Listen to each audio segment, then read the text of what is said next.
What's going on, everybody? It's been a minute since I've made a discussion video. I tend to make these when there's a topic that I actually want to talk about, not just to make the video to make the video. I really have things I want to say about some things I've noticed this year. 2020 has been such a strange fucking year, for God's sakes. I think a lot of us just kind of want to sleep. Is it just me, or does everybody want to take a nap? When it comes to movies, anyway, this year started like any other year. There were films released every weekend.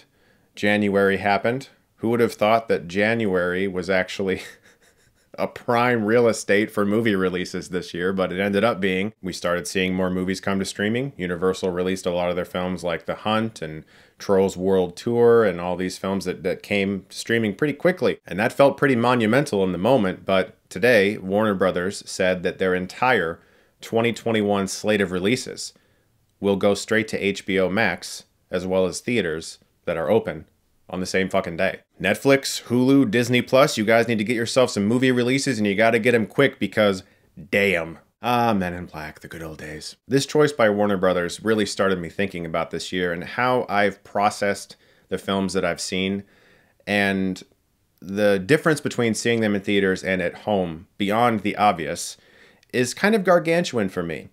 I started this year thinking movie theaters is the only way I want to watch new movies, and I ended this year thinking I'm okay with options. It was weird because I've always been a big supporter of the theater, and I still am.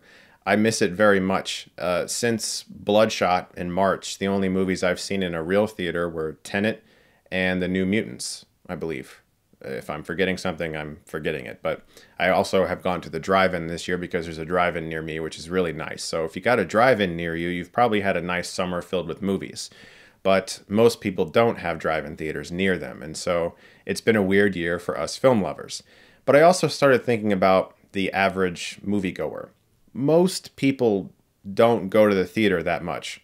Let's face it, we're fucking weird, man. Like, we go to the theater for movies we don't even really have an interest in just because we want to watch them and talk about them with our friends because we're fucking crazy. Like, and I'm one of those people. The average person, though, is like, why did you go to a theater to see Smurfs: The Lost Village? And I'm like, well, because I did. What are you trying to say, man? You want to start some shit? Seriously, though, this decision is interesting because one of the reasons theaters have a hard time making money is because studios require a percentage of the film that's being shown, of the tickets they sell, to be sent back to the studio. If a studio like Warner Brothers does not require that percentage and is making money also on HBO Max, then the theater can actually make more money from the people who buy a ticket to go see the film. Now, granted, less people will go to the theater. More than likely, those people who don't normally go to a theater will watch the film on HBO Max. And I'm no financial analyst, but that could also be really good for theaters. Granted, small theaters, like for instance, the Nightlight Theater in Akron, Ohio, which I love and tends to play indie releases only, are going to suffer because of this, which is sad. And trust me, as I said, I fucking love going to the movies, and it's very important to me. But I also recognize that supporting the movie business is also a big part of it.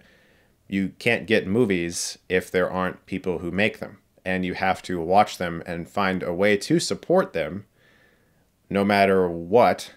Otherwise, you're not going to get as many films. That's just the way it is. The main drawback of going to a theater nowadays is the potentiality of sitting next to someone very annoying who doesn't care about the experience, or you get somebody who's shining their flashlight or their cell phone through the whole movie, talking really loudly to their friends, even vaping, or sometimes fucking, heaven forbid, smoking in the theater. This happens. This has happened in front of me. It's happened to people who go to the theater all the time. That's the main reason that most people loathe going to the theater who appreciate movies, is because there's always this little part of you that's like, I'm really excited for this movie, but there's the chance that somebody horrible is going to sit next to me and ruin this thing that I've been excited for months or maybe even years. You don't have to worry about that if you can watch the movie at home first. But here's the other thing. If you really still want to go to a theater to watch, say, Dune, which I will probably want to, The people who would normally go to a theater who don't care about the movie experience, who will be on their phone the whole time, who will vape during the movie or talk really loudly or whatever, probably won't go because they can just watch it at home on their couch and do that anyway because that's how they feel when they're in a theater. They feel like they're sitting on their couch at home and they don't have any empathy for the people around them. So they're going to be less likely to go to the theater if they know they can just watch it at home, which means that you, someone who really appreciates the movie theater experience, can go to the theater and have a less likely chance of running into somebody who doesn't give a shit about the theater experience. So do I think that this choice will result in the death of the movie theater? I think that that is something that people always want to talk about. Even just having Universal release a few streaming movies earlier this year that were a couple weeks old, that got people talking about the death of the movie theater. Disney Plus with their Mulan thing they did and all of that. I think that it's really easy to talk about that. It's really easy to get wrapped up in that. I think that all this means is change. There is some really good change that I've already talked about. The fact that theaters will be able to hopefully make more money because studios won't request as much of a premium on their tickets. Hopefully they follow through with that and that actually happens. I think that change is always scary.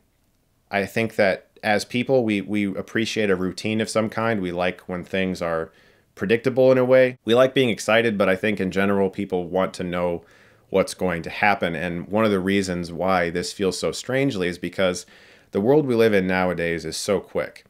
And this is the main topic I really want to discuss. The fact that news happens every day. Something that seems really gargantuan one day, next day you're probably not going to give a shit. Back in the day, they used to call that yesterday's news. But nowadays, it's like last hour's news. It's so quick now that we tend to not really retain things as much. And this happens with movies now as well, on streaming, at least in my case. Despite the world being insane in 2020, at the start of it, there was one thing that was very consistent. There was always a new movie every single weekend in theaters, at least one. Whether it was a wide release or multiple indie releases, and then there was also some VOD stuff. That was consistency you could count on. It was always the same, and it was comforting. It was a routine. Now, it's fucking different. Like, what? November, we didn't know what the fuck was going on with Wonder Woman, and now it's coming out on Christmas on HBO Max. And it's just like, boom, there, it's happening now. You know what I mean? Wondering what's going on with Mulan all year, or No Time to Die, or Black Widow, or all these films that seemingly are up in the air. It's strange to feel like there's no routine. And movies were one of the few things that did still feel consistent and very normal. Once a week, always, new movie to talk about. Now, it doesn't feel that way anymore, and that scares people. I think it scares movie lovers, it scares people who love going to the theater, and filmmakers, of course, because it's change. At some point, there will be a new normal, whether that's theaters accepting the fact that they can have a film, but it's also going to be streaming, and studios looking at what that could do to a theater and saying, you know what, we're going to remove our premiums on your tickets and we're not going to take a percentage anymore as much as we used to. And we're going to understand that this is a strain on you. And like that's on studios to support theaters in that way too. So people can go to a theater if they want to see it and know that they're supporting their chain or their local independent theater and know that they're not also supporting studios that are also making a shit ton of money at home from people who don't go to the theater. Because this year I've noticed that streaming movies has been less memorable for me. It doesn't feel as much like an experience, and I certainly am not retaining as much about the film or the experience as I do when I see it in a theater. I don't know if everyone else is having that experience as well, but partly it's because, similar to the way we digest news nowadays, like so quick, movies are becoming that way. Every other week, some random giant movie drops on Hulu or Netflix or something, and it just, there it is. And you watch it in your bed or on your couch or whatever, and it's gone. It just came and went. And it didn't feel like there was any anticipation or buildup. It's sort of the same way that I feel about binging a show on Netflix versus how I'm watching The Mandalorian right now. I'm really enjoying The Mandalorian because I forgot how great it is to get one episode of something a week and have an entire week to digest it and think about it and talk about it with your friends and watch it a second or third time and just feel like you experienced that episode and then get excited for the next one. Whereas when you binge a show, it kind of just goes in one ear and out the other. It was this really entertaining experience you had, but then unless you're immediately binging it a second time, you don't really retain it, or at least I don't. I can't speak for everybody. I don't retain it as well as when I watch like an episode a week. So movies now feel like the news. I look back on movies that I saw in theaters, movies that I didn't like and that weren't particularly memorable, and I realized that for me this is very true. I thought about Slender Man. Damn, that was a bad movie. But I remember exactly where I was sitting in the theater, in the back to the left, in a reclining seat, and I remember specific scenes that my friends and I laughed at. I remember filming the review after it. I remember standing in the parking lot after seeing Slender Man, talking about it with my friends because it felt like an experience. Or let's say the kind of terrible Robin Hood movie. I remember exactly where I was sitting in the theater, kind of in the center, slightly to the right. There was a family in front of me that all came out to see it. I remember that. And I didn't like the movie at all, but I remember many scenes from it. I remember going home and telling my wife how much I didn't like the movie, and I remember all that. And even though I didn't like the film and the movie itself wasn't memorable at all, the experience of driving to a theater, getting popcorn, choosing a seat, enjoying the previews, the lights going down, all of that feels very special. And I can retain that. But there are so many movies I watched this year that I liked on streaming that kind of just came and went. And they didn't really have an impact on me. It's not because the film is bad, it's just because the experience is very different. Now, this isn't on the filmmaker, it's not on the studio, it's really not on anybody. It's nobody's fault that we're dealing with this crazy year. It's just that we have to change the way we digest cinema, I think, or at least I do. Again, I can't speak for everybody and I don't intend to, but I have to think differently about film now because the routine has changed. It's no longer one a week or 2 or 3 a week knowing that's going to happen. They just kind of appear. And then you're like, oh, you're just scrolling and wait a second, Happiest Season is on Hulu now? Okay, let's fucking watch this thing. And you get excited because it's like, oh shit, I can watch this right now. But then, I don't know, there's something missing about the experience. Like for instance, I saw the movie Last Christmas, which was also a Christmas rom-com with my wife. And even though I didn't really like the movie that much, I liked Happiest Season a lot more. I remember the experience of seeing that in the theater with my wife and going on a date with her, then grabbing some food, much more than sitting in my house and watching Happiest Season, even though I like that movie more.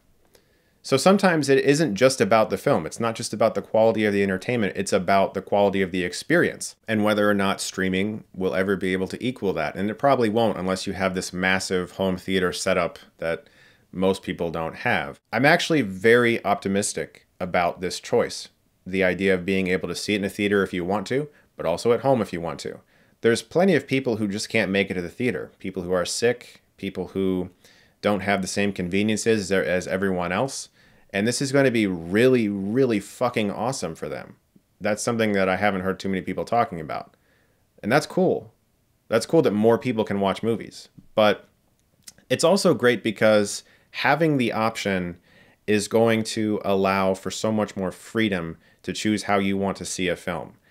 Granted, the theater experience is always going to be like, for me, the top of the chain. But that doesn't mean that every movie that is released has to be viewed in the theater. I said this earlier this year. I was happy to be able to watch Trolls World Tour at home. I don't have to go to a theater to see Trolls World Tour. I'm perfectly fine watching that at home. However, it would have been nice to see a film like Anish Chaganty's Run in theaters this year. That would have been great.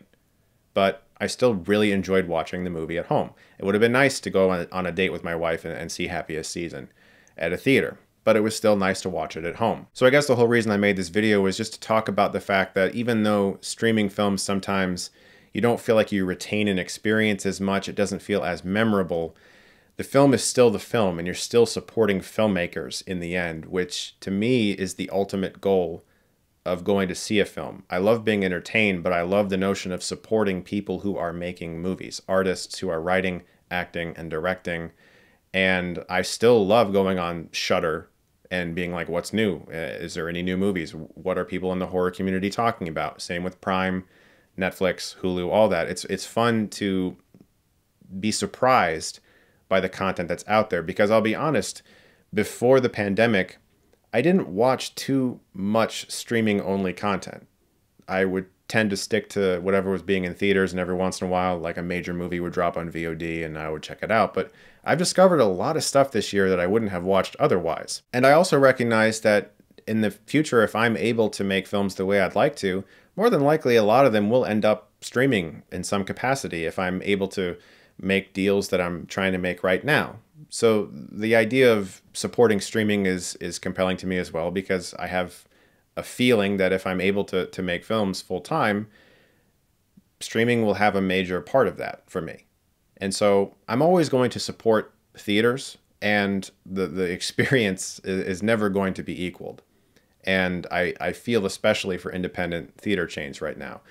But I also support streaming, and I think that it's got a lot of potential. And if, like I said, studios can understand what this could do to theaters and remove a lot of those premiums that they charge on tickets for people who want to go to a theater while they're also making money on streaming, I think that could also benefit a theater as well. Hopefully it does. I'm curious to know what you guys think of all of this crazy news that's constantly happening. How do you guys feel about the way we retain entertainment? You know, what is memorable or what's easily forgettable nowadays that maybe would be slightly more memorable in a theater? I'm curious to know what you guys think. Thank you so much, as always, for watching. And if you like this, you can click right here and get Stuckmanized.